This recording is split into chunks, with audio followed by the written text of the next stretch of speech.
ভালো আছেন? এই যে আল্লাহ রাখছে আপনার দোয়ায়। ভাই আসছিল, বললো মৌসুমীর জিজ্ঞেস করছে যে কয় টাকা লাগবে পরিশোধ করতে না করতে। কত গেল? কম্পিউটারে না দেখলে আর দেখবো কি করে? বললাম হ্যাঁ, গাড়িটা সারিয়ে নিই তারপরে আমার লাগে গাড়ি সারতে দেখি কি মৌসুমি রেল সব দেবে। কিস্তি গেল 22টা। এই সপ্তাহে দিতে চাইলাম তো ওরা বলছে গাড়িটা সারিয়ে দেখি কত কেমন লাগে টাগে, তারপরে ভাড়া মারি যাতে যে কয় টাকা ধরো ভাড়া মারি। আরে ভাড়া আর সঞ্চয় হলো 10,567। কিস্তি দেখতে দেখতে অনেক চলে গেল।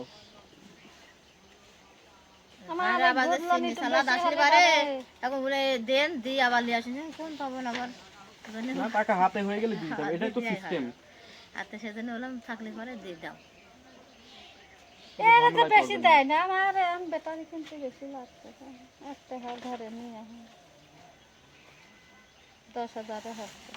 হ্যাঁ, কষ্ট গুড লোন একটু বেশি দেয় না, গুড লোনের কারবার 10,000 নিয়ে তাই দিতে চায় না। হ্যাঁ, এই কারণেই এই মৌসুমীর সমস্যা। হ্যাঁ, এমনি 50,000 1 লাখ তুলেও সপ্তাহে সপ্তাহে দিলি বারেই হয়ে যায়, কিন্তু একবারে মেলা হইতা লিলি পারে একবারে দিতে গেলে পারে গায়ে দিবে যায়। সপ্তাহে সপ্তাহে চলে যাচ্ছে। আর দেখেন একবারে কিন্তু ইনকামের টাকা দিয়ে কিন্তু মৌসুমীকে পরিশোধ করতে পারে না সহজে। হয়তো তামাক টামাক করছে তার আলাদা হিসাব, কিন্তু এই যারা মনে করেন কিছু করে না তাদের পরিশোধ করা কি কি করে, তারা কিভাবে পরিশোধ করে? হয় টাকা ধার করে নিয়ে আসে, নাহলে দেখা যাচ্ছে কোথাও লোন তুলে নিয়ে এসছে, সেই টাকা আছে ওই টাকা দিয়ে পরিশোধ করে, দিয়ে মৌসুমী দিতে হয়। কিন্তু এই কিস্তি যারা তুলছে এটা কিন্তু ইনকামের টাকা দিয়ে চলে যাচ্ছে, পরিশোধ হয়ে যাচ্ছে। তোমাদের লাগবে তামাকের কারণে, তাই না খালা? তাছাড়া তামাক না হলে তো নাও নাই টাকা।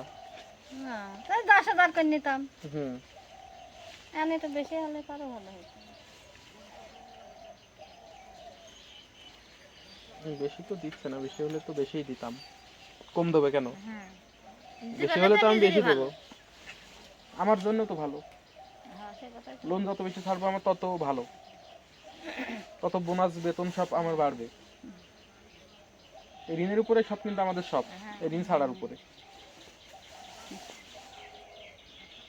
এই ঋণ ছাড়তে পারবো না, চাকরিতে তাড়াই দিবে। মাসিক টার্গেট আছে আমাদের পূরণ করা লাগে,